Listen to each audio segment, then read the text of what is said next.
Rahayu Sagung Dumadi. Kembali lagi di channel Babat Nusantara. Pada video kali ini akan membawakan sebuah cerita Bendi Mataram bagian ke-10.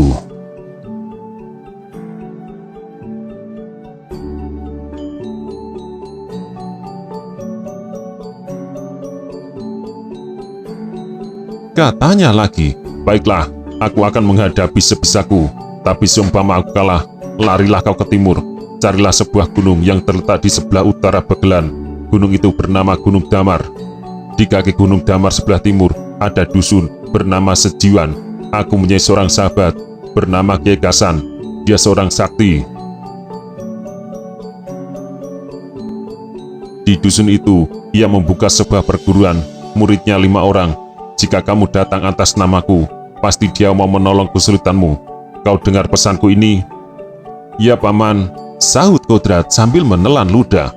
"Tetapi aku yakin Paman dapat mengalahkan bangsat itu." Jagasara-Denta kemudian keluar pintu. Dia berdiri di tengah serambi depan sambil menyalakan pelintah. Waktu itu, desa Segaluh sunyi sepi. Alam seolah-olah berhenti berbicara. Tiba-tiba dia mendengar langkah orang. Ia melompat dan lari ke pekarangan. Ditajamkan matanya dan nampaklah seorang laki-laki berpakaian pendeta menghampiri pintu pagar. Dialah Hajar Karang Pandan. Setelah ia disesat-sesatkan oleh orangnya Kodrat, lambat laun sadarlah dia. Segera dia membentak, "Di mana dia? Siapa dia?" Orang itu membalas bertanya, "Kodrat." "Kodrat, Masya Allah." Bawahan itu terbelalak. "Tuan mencari Kodrat? Bukankah Tuan sudah berjumpa?" "Yang mana?" Hajar Karang Pandan menjadi gusar.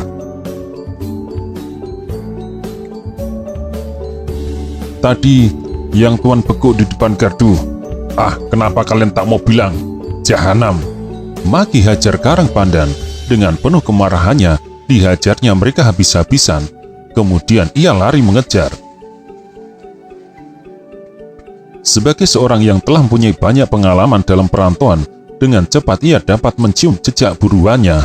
Dia hanya tertinggal beberapa saat. Tak kala Kodrat berada di dalam rumah Jagasara-Denta, dia telah melintasi desa Segaluh. Sebentar dia berputar-putar. Ketika jejak Kodrat tak diketemukan, yakinlah dia kalau Kodrat pasti berada di sekitar desa Segaluh. Kembalilah dia ke desa itu dengan niat hendak mengadu-ngadu seluruh penduduk. Untuk melaksanakan niatnya itu, ia datang terlebih dahulu ke gelondongnya. Ia hendak minta izin. Secara kebetulan, gelondongan Jagasara-Denta telah menghadangnya. Begitu dia masuk ke halaman, mendadak saja Jagasara-Denta menyerangnya tanpa berbicara. Cepat ia mengelak dan kemudian membalas menyerang. Ia tahu penyerangnya mempunyai tenaga yang ampuh, tetapi tak dihiraukannya. Begitulah, maka bentrokan tangan tak dapat dihindarkan. Masing-masing terkejut. Jagasara-Denta bergetar mundur 5 langkah, sedangkan tubuh Hajar Karang Pandan terguncang-guncang. Jagasara-Denta lantas saja merasa dirinya takkan dapat merebut kemenangan. Meskipun demikian, ia menyerang juga. Hajar Karang Pandan mengemburnya lagi, dan sekali lagi dia terpental mundur. Kali ini lebih hebat, ia jatuh terkelungkup, mencium tanah. Belum lagi ia berdiri, Hajar Karang Pandan telah mencekik lehernya.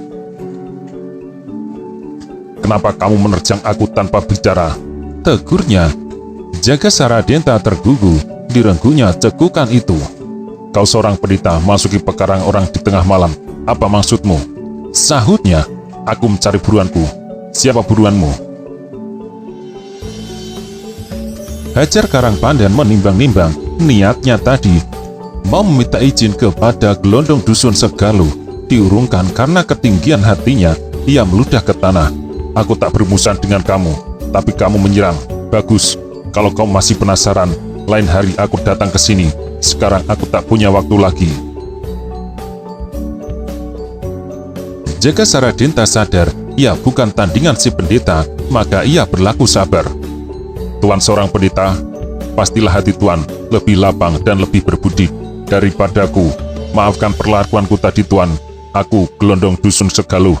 Sudah berapa waktu lama dusun ini dihampiri perusuh-perusuh. Karena itu, aku selalu mencurigai orang-orang yang berjalan di tengah malam.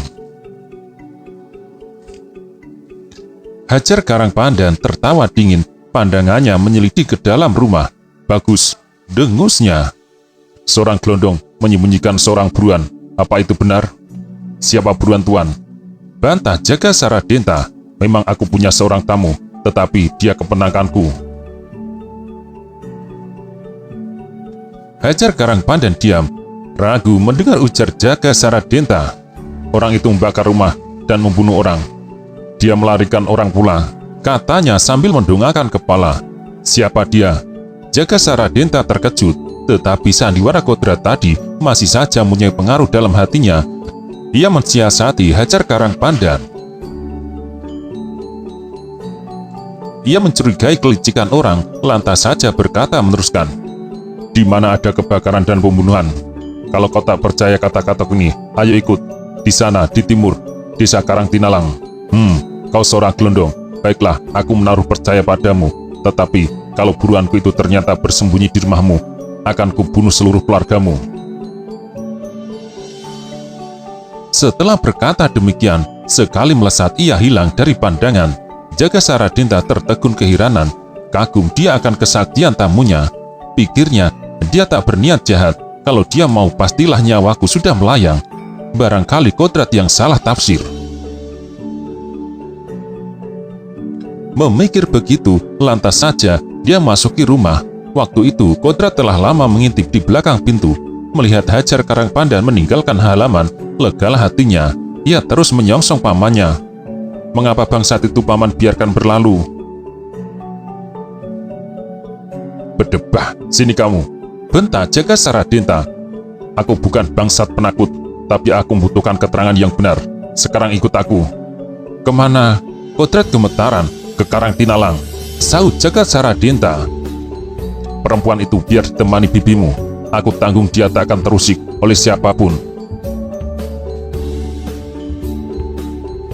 Setelah berkata begitu, ia menyeret kodrat keluar pekarangan, kemudian lari ia secepat angin, dan mau tak mau, kodrat terpaksa ikut berlari pula. Di bawah pengawasan pamannya, dia tak bisa main gila lagi. Pada saat itu, Hajar Karangpandan telah meninggalkan desa Segaluh.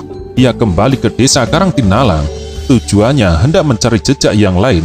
Dia telah tahu di mana kodrat berada. Jaka Saradinta telah mengabarkan perihal seorang kemenakan yang datang di rumahnya. Siapa lagi kalau bukan dia? Dengan demikian, dia tinggal meminta pertanggungjawaban Jaka Saradinta. Jika melindungi kemenakannya, ia sudah mempunyai keputusan. Seluruh keluarga Jaka Saradinta akan dihabisi nyawanya. Tak kalah sampai di desa Karangtinalang, ia menjenguk tempat dia menghajar orangnya kodrat. Dilihatnya ia masih menggeletak di tanah dengan mengerang-erang kesakitan. Nah, dengarkan, bentaknya. Mendengar suaranya, mereka menjadi ketakutan, tetapi mereka tak berdaya apapun juga. Terdengar suara Hajar Karangpandan. Kalian masih kuampuni. Sekarang aku minta keterangan yang jelas. Siapa yang bicara benar akan aku ampuni. Yang tidak akan kudepak mati. Tahu? Ia berhenti sejenak. Di mana teman-temanmu yang lain? Jawab. Ia menghampiri orang yang menggeletak di sebelah utara. Orang itu diam tak menyahut. Tak mau dia berkhianat. Lagi pula, apa gunanya? Tadi dia ikut menerangkan siapa kodrat itu. Akibatnya ia mendapat ganjaran begitu rupa. Sebaliknya Hajar Karangpandan tak sabar. Sekali depak, matilah orang itu. Menyaksikan keganasannya, mau tak mau, yang lain jadi terpengaruh. Yang menggeletak di sebelah barat segera berkata sebisa-bisanya, "Mereka bertugas mengikuti jejak pusaka di bawah lari." "Bagus, kau ampuni," kata Hajar Karangpandan. Setelah berkata begitu, dua orang lainnya didebaknya mati, sedang yang berbicara tadi diinjak lehernya hingga pingsan tak sadarkan diri. Hajar Karangpandan menghampiri rumah Wayan Swagi dan Made Tantre. Dia menyelidiki tapak-tapak kaki. Sebentar saja dia telah menemukannya, tetapi hari masih saja gelap gulita. Meskipun demikian, ia tak putus asa. Di waktu fajar hampir menyingsing, nampaklah tapak-tapak kaki di mana-mana dengan cukup jelas. Segera ia melesat dengan kecepatan yang tak terlukiskan. Beberapa waktu kemudian, sampailah dia di atas gundukan tinggi. Pandangannya menyapu, ia melihat titik-titik hitam. Itu mereka. Mendadak dilihatnya asap mengepul tebal. Hutan yang berdiri, berleret, di kaki pegunungan nampak terbakar. Jahanam, apa mereka sedang membakar tempat persembunyian Wayan Swagi? Ia khawatir untuk menghambat pembakaran hutan itu. Ia mengumpulkan seluruh tenaganya, nafasnya dipusatkan ke perut. Kemudian sambil mendongak ke udara, ia berteriak tak ubah guntur sejuta. Suaranya bergelora menusuk udara. Burung-burung yang menginap di atas pohon-pohon kaget berterbangan. Batang pohon-pohon tergetar pula. Daun-daun kering runtuh bertubrukan. Kemudian larilah ia amat pesat. Dia mengulangi teriakannya 2 kali lagi. Pada teriakan yang ketiga kalinya, sampailah dia di tepi hutan. Segera ia menurunkan tangan ganas untuk membangunkan pengaruh tertentu. 4 orang mati terjengkang sekaligus. "Mana Wayan Swagi?" Ia membentak sambil membekuk korban yang kelima. "Siapa Wayan Swagi?" sahut orang itu menggigil. Orang itu benar-benar belum mengenal nama buruannya, tapi Hajar Karangpandan menduga lain. Ia mengira orang itu mengecohnya. Maka tanpa memberi kesempatan lagi, ia mengemplangkan mati. Yang lain jadi ketakutan, mereka saling bersuitan mengabarkan tanda bahaya. Tetapi Hajar Karangpandan berlaku sangat cepat. Ia melesat terbang, tak ubah seekor burung Garuda, dan membunuh mati 2 orang lagi. Kini tinggal 2 orang yang masih hidup. Ia menyabarkan diri agar mendapatkan keterangan. Bentaknya, "Mana Wayan Swagi?" Seperti yang lain mereka menyahut, "Siapa Wayan Swagi? Bangsat, pusaka itu. Bukankah kalian mau merampok pusaka itu?" Dia di sana. Seorang pemuda bersamanya." Orang itu menuding ke lautan api.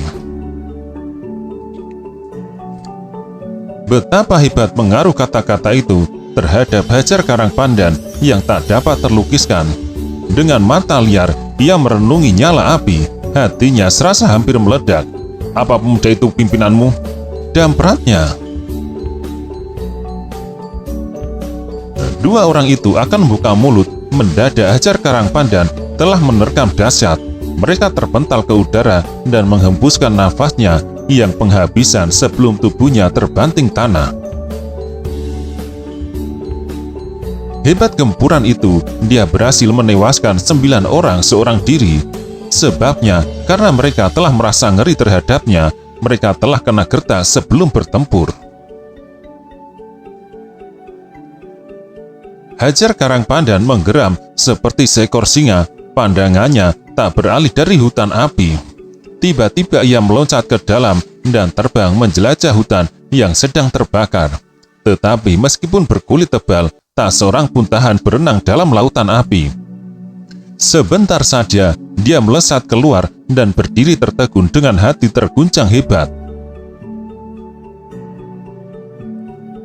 Tak kala itu dia menoleh, pandangannya bentrok dengan pandangan mata seorang pemuda yang berdiri gagah di tepi sungai. Itulah Wiropati, murid keempat Kyai Gasan Kesambi.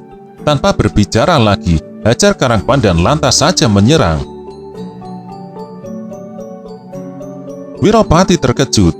Tepat ia menghindar sambil mengirimkan serdokan. Hajar Karangpandan terkejut. Pikirnya orang ini bisa mengalahkan seranganku sambil menyerang. Ini hebat.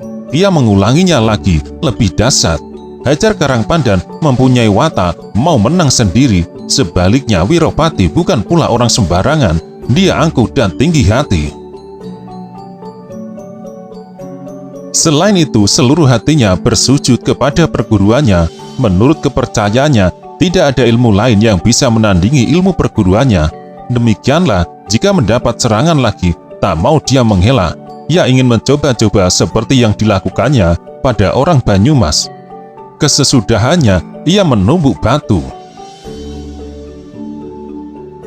Karena begitu tangannya kebentrok, seketika itu juga terpentallah dia 3 langkah. Tetapi Hajar Karangpandan pun mundur terjengkang selangkah. Wiropati kaget bukan main. Sadarlah dia kalau sikap keagung-agungan akan membahayakan diri sendiri. Maka sekarang bersikap waspada dan hati-hati. Hajar Karangpandan mempunyai kesan pula. Ia kagum pada kekuatan si pemuda. Biasanya orang tak tahan menerima pukulannya. Tetapi meskipun pemuda itu tahan menerima pukulan, terpental juga tinggal langkah. Bagus, ia memuji. Tapi hari ini kau bakal mampus di tanganku. Sayang, punya kepandaian begitu hebat, kenapa jadi bangsat? Wiropati tahu orang itu salah duga, tetapi dia terlalu tinggi hati untuk menjelaskan kesalahpahaman itu. Cepat ia siaga. Ketika itu Hajar Karangpandan menyerang lagi dengan garangnya. Tangannya yang kanan menyengkram mengarah kepala, sedangkan yang kiri menyodok tulang rusuk. Wiropati cukup waspada. Ia mengendapkan diri sambil mengirimkan tendangan. Sodokan Hajar Karangpandan kebentur kakinya. Ia terguling ke samping dan tepat pada saat mencekram, Hajar Karangpandan turun ke bawah. Suatu kesiur angin menyambar lambungnya. Sikunya lantas digerakkan sambil menjejak kaki. Hajar Karangpandan tahu bahaya. Mau tak mau terpaksa ia meloncat mundur. Dia luput dari serangan itu, kemudian menerjang menerka dada. Wiropati menundukkan kepalanya sambil menyapu kaki. Hajar Karangpandan tak sempat mengelak, betisnya kena terhajar, tetapi Wiropati kena ditubruk pundak kirinya. Keduanya bercucuran keringat dingin, kemudian berdiri tegak sambil mengatur nafas. Hajar Karangpandan jadi panas hati. Ia merangsang lagi dengan benturan-benturan dahsyat. Wiropati tak berani mengadu tenaga. Ia melesat menghindari sambil mengayunkan tangan. Dengan demikian pertarungan bertambah seru. Masing-masing dapat bergerak dengan gesit dan cekatan.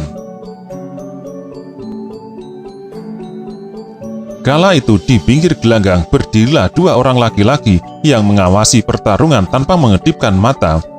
Mereka adalah Jaga Saradenta dan Kodrat. Jaga Saradenta berkesan lain. Setelah menyaksikan kebakaran itu, ia mencurigai Kodrat dan berniat menghapuskan diri dalam salah sangka. Sebagai seorang yang jujur, tak suka dia memihak kepada orang yang salah. Meskipun orang itu kemenakannya sendiri, maka diringkuslah lengan kemenakannya dan dibawa lari mengikuti jejak kaki Hajar Karangpandan. Ia kalah cepat dalam hal berlari, lagi pula ia dibebani berat badan kemenakannya yang ikut berlari ogah-ogahan. Meskipun demikian, ia mencoba mengejar. Sesampainya di tepi hutan, dilihatnya 2 orang lagi bertempur seru. Legalah hatinya demi nampak berkelebatnya Hajar Karangpandan. Tetapi siapakah pemuda itu? Ia minta penjelasan kepada kemenakannya. Apa dia termasuk salah seorang bawahanmu? Bentaknya bengis. Kodrat menggelengkan kepala. Bagaimana yang benar? Bentaknya lagi. Mendadak ia melihat mereka meloncat mundur 2 langkah. Hei, siapa kau sebenarnya? Bilanglah sebelum mampus, kata Hajar Karangpandan nyaring. Apa perlu menyebut nama? Sahut Wiropati. Hajar Karangpandan mendongakkan kepala sambil tertawa meriah. Bagus, bagus, kau mampus tanpa nama. Jangan salahkan aku, Hajar Karangpandan. Nah, kau dengar sudah namaku. Kau tak perlu lagi penasaran di alam kuburmu. Wiropati tersenyum. Mengapa kamu meracau tak karuan? Siapa bilang Wiropati akan mati? Aku murid keempat, Kyai Gasan Kesambi. Bagaimana mungkin gampang mau kau punahkan? Hajar Karangpandan meludah ke tanah. Ayo kita buktikan. Lantas saja dia menyerang cepat. Wiropati menangkis. Ia kena gempur sampai mundur selangkah, kemudian membalas menyerang dengan cepat pula. Keduanya menggunakan serangan-serangan berbahaya dan mematikan. Zahdan, ketika Jagat Saradenta mendengar disebutnya nama sahabatnya yang bermukim di Gunung Damar, terkejutlah dia. Dia murid sahabatku. Kalau sampai terluka parah, aku tidak bisa berpeluh tangan. Pikirnya, ia yakin kalau murid Kyai Gasan Kesambi tak akan mungkin berbuat sesuatu yang rendah. Sedangkan Hajar Karangpandan bertempur dengan suatu tuduhan tertentu. Menduga demikian, ia jadi gelisah. Akhirnya dia berseru, "Tahan, tahan, ayo kita bicara." Dalam suatu pertempuran sengit, sudah barang tentu seruan Jagat Saradenta tak tergubris. Hajar Karangpandan yang mengenal suara Jagat Saradenta malah mendakwa yang bukan-bukan. "Kamu kawanan bangsat, ayo maju sekalian," dampratnya. Dia lantas memperhebat serangannya. Sebentar saja Wiropati kena dirangsak mundur sampai ke tepi batas hutan lautan api. Karuan saja Jagat Saradenta mendongkol berbareng khawatir. Mengingat kepada guru Wiropati, dia terus melompat, membantu dan mengirimkan gempuran. "Monyet," maki Hajar Karangpandan. "Kamu kira aku mau lari lintang pukang?" Wiropati heran mendapat bantuan itu. Dia mau menebak-nebak siapa orang itu. Mendadak, Hajar Karangpandan telah menyerangnya bengis. Terpaksa dia memusatkan seluruh perhatiannya dan membalas menyerang. Hajar Karangpandan jadi keribuhan dikerubut dua orang. Meskipun Jagat Saradenta bertempur dengan setengah hati, maklumlah dia tak menghendaki pertempuran itu. Kalau sekarang sampai mengadu kekuatan semata-mata karena terpaksa demi melihat murid sahabatnya terangsak mundur. Ternyata dia bukan orang sembarangan, pikir Hajar Karangpandan. Untung dia tidak muda lagi. Kutaksi umurnya sekitar 70 tahun. Kalau terpaksa bertempur berputaran, akan kulihat apa nafasnya masih panjang. Sambil berpikir begitu, segera ia mengadu kegesitan. Seakan-akan seekor burung Garuda, ia menyambar cepat dan rapi. Dia menyerang bertubi-tubi. Jagat Saradenta tak sanggup mengikuti gerakan itu. Cepat-cepat ia menutup diri, dadanya dilindungi, dan dia merendahkan badan. Sebaliknya, Wiropati dapat mengimbangi kegesitan Hajar Karangpandan. Dengan menjejak tanah, ia memotong tiap serangan, tetapi ia menghindari suatu benturan karena merasa diri tak sanggup menandingi tenaga lawan.